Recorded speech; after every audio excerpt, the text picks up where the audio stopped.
Kamusta yung panonood mo ng Catching of Fire? Nice ba?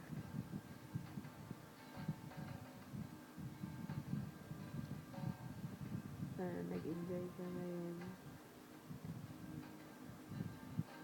Kasi ako hindi. Pero okay lang. Kaya ko. Bye-bye. Ingat.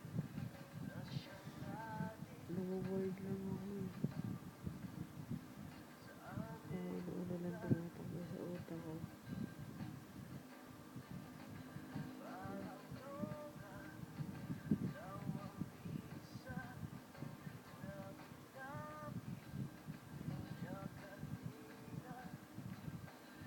Hindi ko alam hanggang kailan. Kung hanggang kailan ako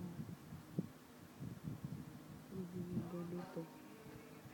Pero kakayanin ko.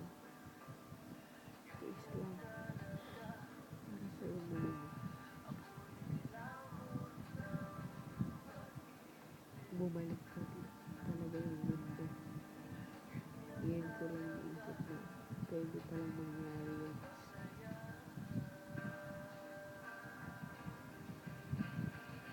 Ang hirap isipin na magkasama kayo. Tapos umaasa ako kung mag-text ka. Umaasa ako kung mag-text ka. Kahit wala ka siguraduhan.